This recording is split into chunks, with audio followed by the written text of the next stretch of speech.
A esquerda ganhou força, a centro-direita conquistou mais espaço e o bolsonarismo diminuiu sua influência. Esta é a avaliação de analistas políticos sobre os resultados das eleições municipais. A gente conversou com Tereza Cruvinel, do Portal 247, que faz uma análise do cenário eleitoral. Ela aponta que um dos motivos para a derrota bolsonarista pode ser a incapacidade de Bolsonaro de gerir a crise sanitária. Nossa reportagem mostra que o coronavírus volta a apresentar crescimento, indicando que aqui a primeira onda ainda não terminou. Eu sou Pamela Oliveira e a Central do Brasil começa agora. Central do Brasil. A irresponsabilidade de Bolsonaro ao lidar com a crise generalizada e o combate que ele fez à Coronavac provocaram um saldo negativo para os seus aliados. A maior parte dos pleitos apoiados explicitamente pelo presidente sofreu derrota nas urnas. O cientista político André Singer avalia como essa situação pode também refletir nas futuras eleições presidenciais. Embarque imediato. Eu penso que a politização do problema pode ser melhor compreendida se nós olharmos para o que aconteceu agora nas eleições norte-americanas, nas quais a vitória de Joe Biden, em certa medida, se deveu à pandemia. Se não fosse a pandemia, é bastante possível que Donald Trump tivesse sido reeleito presidente dos Estados Unidos. Com segurança, nunca poderemos saber, porque são sempre projeções a partir de pesquisas, mas as pesquisas mostravam isso, né? Um favoritismo de Donald Trump até o começo da pandemia. Isso significa que a pandemia foi o elemento-chave da eleição norte-americana e poderá vir a ser o elemento-chave da eleição presidencial brasileira de 2022. Evidentemente, nós estamos ainda bastante longe de 2022 e não é possível fazer uma previsão segura, mas neste momento é um elemento fundamental da avaliação do governo Bolsonaro. Com isso, evidentemente, eu não estou justificando a politização do problema da vacina, que é um erro, porque os critérios de aprovação ou reprovação de uma determinada vacina deveriam ser absolutamente técnicos, mas estou procurando explicar o fato de que os políticos, os governantes, os opositores tenderão naturalmente a politizar este tópico que é, como eu disse antes, um tópico central da agenda política internacional e brasileira também. Em meio a um apagão de dados sobre o coronavírus e a um presidente que banaliza a doença, o Brasil volta a atingir números altos em mortos por coronavírus. Por 2 dias consecutivos, foram mais de 900 pessoas mortas, um número que não era atingido desde setembro. Quem tem as informações é Nayá Tawani. Nacional. Após 8 meses desde a chegada do coronavírus ao Brasil, o nosso país caminha a passos curtos em relação à prevenção e gestão da saúde. Com mais de 165 mil mortes e quase 6 milhões de contaminações pela Covid, o Brasil ocupa o 2º lugar no ranking dos países com mais óbitos pela doença no mundo. Para o infectologista Gerson Salvador, a incidência do vírus poderia ser menor caso o governo tivesse fortalecido as políticas sanitárias.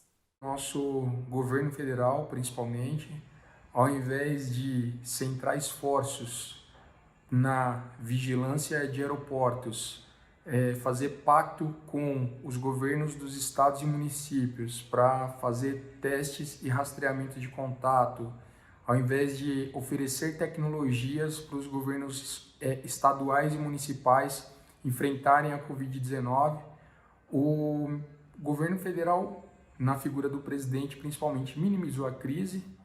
Enquanto alguns países da Europa, como França e Inglaterra, enfrentam a 2ª onda da Covid, o Brasil ainda tem problemas que não foram superados desde a chegada do vírus. e que agravam a pandemia no país. O médico do SUS, Cleiton Coelho, avalia o cenário brasileiro. Existe uma pressão cada vez maior pela flexibilização das medidas sanitárias, sendo que, quando a gente compara a curva de incidência de novos casos no Brasil com outros países que também estão entre os com maiores números de casos, em alguns países tiveram um pico, agora, como é o caso da Europa, enfrentando uma dita segunda onda. A gente, se olhar a incidência no Brasil, a gente não está enfrentando uma segunda onda, a gente não saiu nem da primeira onda. Você aí, escuta funk? A dica de leitura de hoje é sobre esse ritmo que não deixa ninguém parado. A sugestão é de Juliano Domingues, do podcast Afroências. Parada Cultural. E a dica de cultura de hoje vai para o livro Preso na Gaiola, da autora Juliana da Silva Bragança. Esse livro, ela basicamente fala sobre todo o processo de preconceito e perseguição ao funk, ao ritmo, funkeiros, produtores de funk e pessoas que frequentam bailes funks em geral, e ela faz isso a partir da análise de notícias publicadas no Jornal do Brasil, tá? Jornal Carioca. O livro também é interessante porque ele conta todo o histórico, basicamente, do nascimento do funk, lá de meados da década de 1980, por influência do R&B dos Estados Unidos, por influência do Miami Bass dos Estados Unidos, e aí como isso daí culmina, digamos assim, na era das melôs, muito representada por DJ Malboro, Grandmaster Rafael, enfim, outros caras que atuaram na época. Depois passa a falar sobre o nascimento do charme, enfim, icônico, principalmente por causa do Claudinho Bochecha, o nascimento do funk consciente, quem nunca ouviu o rap do Silva, até os proibidões dos dias de hoje. A pandemia impediu um número maior de eleitores de votar. Mesmo assim, quem compareceu ao pleito mostrou a insatisfação com a extrema-direita. Afonso Bezerra nos conta como foi o processo eleitoral. Trilhos do Brasil. Com protocolo inédito por causa da pandemia do coronavírus, as eleições municipais foram marcadas por tranquilidade nas sessões, atrasos no horário de divulgação do resultado e por um alto índice de abstenção. De acordo com o TSE, o índice de abstenção foi de 23,14%, maior do que em 2016. O estudante João Elias, que votou nestas eleições, avalia que este é um momento muito importante para decidir os rumos da cidade pelos próximos 4 anos. Porque eu acho muito importante a gente garantir nosso direito, a nossa democracia, que além de muitas coisas ela garante o direito à saúde, que é o que a gente mais precisa agora nesse momento de pandemia. Em Olinda, na região metropolitana do Recife, a aposentada Ludinalva Camilo fez questão de participar do processo eleitoral. Idosa, ela acordou cedo para ser uma das primeiras a votar, no horário especial reservado para o grupo de risco. Às 7h15 eu estava lá, estava tranquilo, com distanciamento, álcool gel para todo mundo, foi muito bem organizado. A manicure Roseane Ferreira se sentiu confortável na escola onde vota, em que os requisitos de prevenção foram respeitados. Tudo seguro, tudo com as normas que estão pedindo, de higienização, tudinho, foi tranquilo. Minha sessão não tinha muita gente, foi tudo jóia. Nessas eleições, a esquerda se fortaleceu entre as 100 maiores cidades do país. Dos 44 que disputam o segundo turno nas capitais, 15 são negros e 5 são mulheres. A analista política Tereza Cruvinel faz uma avaliação dos resultados deste pleito. A entrevista é de Jonatas Campos. Entrevista Central. Nossa entrevista central hoje conversa com Tereza Cruvinel, comentarista da TV 247, analista política, já foi repórter e colunista das principais redações do Brasil e vai falar hoje conosco sobre os resultados das eleições e sobre o segundo turno. Tereza, agradecemos sua presença nessa entrevista central. Tereza, o resultado da apuração de ontem demonstra um crescimento do PSOL e uma recuperação do protagonismo do PT, embora em número de votos o PT tenha caído um pouco. O PDT também e o PSB tiveram bons desempenhos. As esquerdas podem comemorar o resultado das urnas de ontem?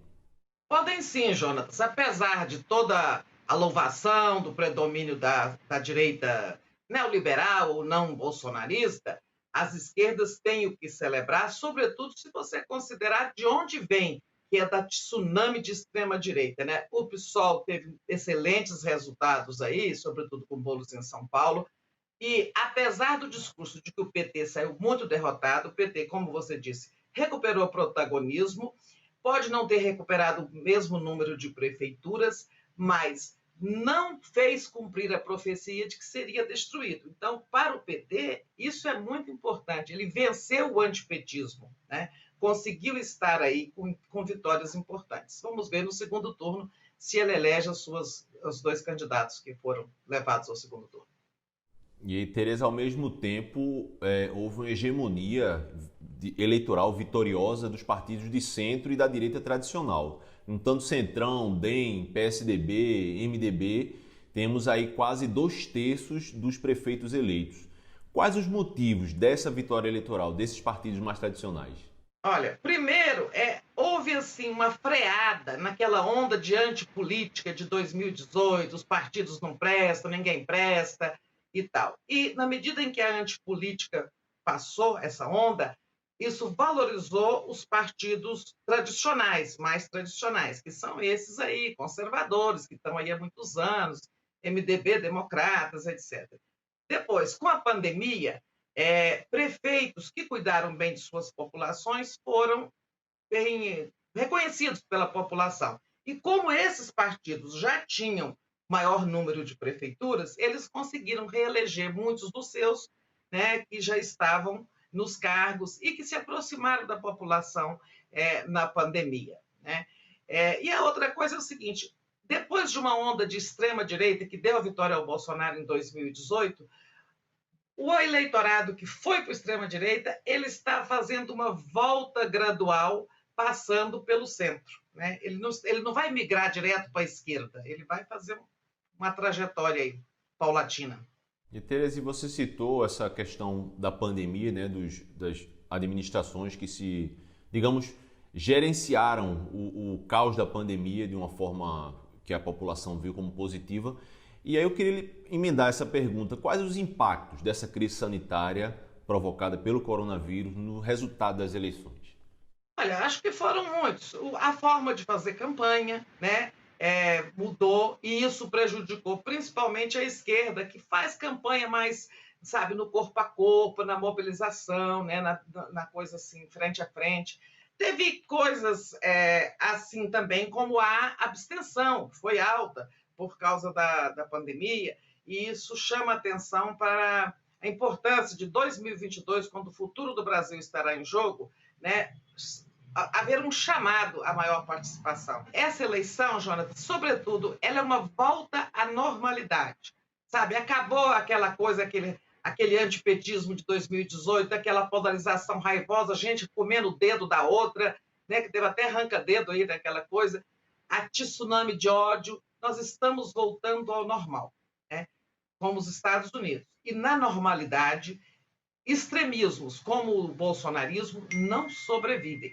Isso que você falou, tanto da irresponsabilidade do governo federal quanto do extremismo do Bolsonaro, pode ter se traduzido nesses candidatos apoiados oficialmente por Bolsonaro e que não tiveram desempenho eleitoral? Sim, o Bolsonaro é o grande derrotado. O Bolsonaro e o bolsonarismo e a extrema-direita são os grandes derrotados. O filho do Bolsonaro sofreu uma redução de votos de 30%, né? Teve lá um irmão fazendo campanha no Vale da Ribeira, que teve algumas vitórias lá. Essa derrota expressiva do Bolsonaro decorre da volta à normalidade, da perda de força do bolsonarismo, da população estar concluindo que os resultados foram esses que nós temos aí, né?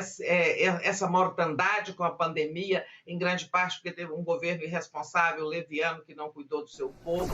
Eu fico por aqui. E para rever alguns dos nossos conteúdos, acesse o nosso Instagram, @Programa Central do Brasil. Até amanhã.